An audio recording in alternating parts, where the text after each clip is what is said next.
ಮಡಿಕೇರಿಯಲ್ಲಿ ಓವರಾಲ್ ನೋಡೋದಾದ್ರೆ ಇವತ್ತಿಗೆ ಮಡಿಕೇರಿಯಲ್ಲಿ ಕ್ಲೋಸ್ ಆಯಿತು. ಹಾಗೆ ಟೈಮಿಂಗ್ ತುಂಬ ಜನ ಕೇಳಿದ್ದಾರೆ. ಟೈಮಿಂಗ್ ಏನಿದೆ ಅಂತ, ಟೈಮಿಂಗ್ ಬಂದುಬಿಟ್ಟು 6:10 6:15 ಕೊಡ್ತಾ ಇದ್ದಾರೆ. ಹಾಗೆ ಹೈಟ್ ಬಂದುಬಿಟ್ಟು ಆ್ಯಕ್ಯುರೇಟ್ ತೊಗೊತಿದ್ದಾರೆ, ಚೆಸ್ಟ್ ಏನಿದೆ ಅದನ್ನೆಲ್ಲ ಕರೆಕ್ಟಾಗಿ ತೊಗೊತಿದ್ದಾರೆ. ಯಾವುದೇ ರೀತಿಯಾದ ಒಂದು ಮೋಸ ಇಲ್ಲ. ಸೊ 1 ಇಂಚಲ್ಲಿ ಹೈಟಲ್ಲಿ ಯಾರಾದರೂ ಹೆಚ್ಚು ಕಮ್ಮಿ ಇರ್ತಲ್ವ ಅವ್ರದ್ದು ಅಲ್ಲಿ ತೋರಿಸ್ಬೇಕಾದ್ರೆ ಕಮ್ಮಿ ಆಗಿ ಹೋಗಿರ್ಬೋದು. ಅದು ಬಿಟ್ಟರೆ ಯಾವುದೇ ರೀಸನ್ ಇಲ್ಲ. ತುಂಬ ಜನ ಅನ್ಕೊಂತೀರಿ ಆಕ್ಸಿಡೆಂಟ್ ಹೊಡೆದ್ರಿಂದ ನಂದು ಹೈಟಲ್ಲಿ ತೆಗೆದ್ರು ಅದ್ರಲ್ಲಿ ಆ ರೀತಿ ಯಾವುದೇ ಇದಿಲ್ಲ.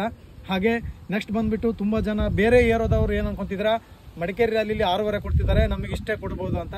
ನೋಡಿ ಯಾವ ಸಮಯದಲ್ಲಿ ಯಾವ ರೀತಿ ರೂಲ್ಸ್ ಚೇಂಜ್ ಆಗುತ್ತೋ ಗೊತ್ತಿಲ್ಲ.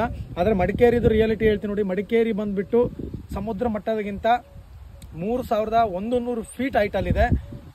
ಇಂಡಿಯನ್ ಆರ್ಮಿ ಒಳಗಡೆ ಈ ರೂಲ್ ಏನಿದೆ, ಯಾವ ಒಂದು ಏರಿಯಾ ರ್ಯಾಲಿ ನಡೆಯುವಂಥ ಸ್ಥಳ 1500 ಫೀಟ್ಗಿಂತ ಹೈಟಲ್ಲಿ ಇರುತ್ತೋ ಅಂಥ ಜಾಗದಲ್ಲಿ 10 ಸೆಕೆಂಡ್ನಿಂದ 15 ಸೆಕೆಂಡು ಎಕ್ಸ್ಟ್ರಾ ಟೈಮಿನ ಕೊಡ್ತಾರೆ. ಸೊ ಅದನ್ನು ಅಲ್ಲಿ ಕೊಟ್ಟಿದ್ದಾರೆ. ಹಾಗೆ ಮಳೆ ಇತ್ತು, ಗ್ರೌಂಡ್ ಸಣ್ಣದಾಗಿತ್ತು, ರೌಂಡ್ ಹೆಚ್ಚಿಗೆ ಆಗಿತ್ತು. ಆ ರೀತಿ ತೊಂದರೆ ಇರೋದ್ರಿಂದ ಹುಡುಗರಿಗೆ ಓಡೋಕ್ಕೆ ಪ್ರಾಬ್ಲಮ್ ಆಗ್ತಿತ್ತು. ಆದರೂ ತುಂಬ ಜನ 5:15 ಒಳಗಡೆ ಬಂದಿದ್ದಾರೆ. ಸೊ ಇದನ್ನ ನೋಡಿಬಿಟ್ಟು ನೀವು ಆಸೆ ಪಡಬೇಡಿ. ಯಾಕಂತಂದ್ರೆ ಇಲ್ಲಿ 50 ಜನ ಬಿಟ್ಟು 20 ಜನ ಹಿಡಿತಾರೆ.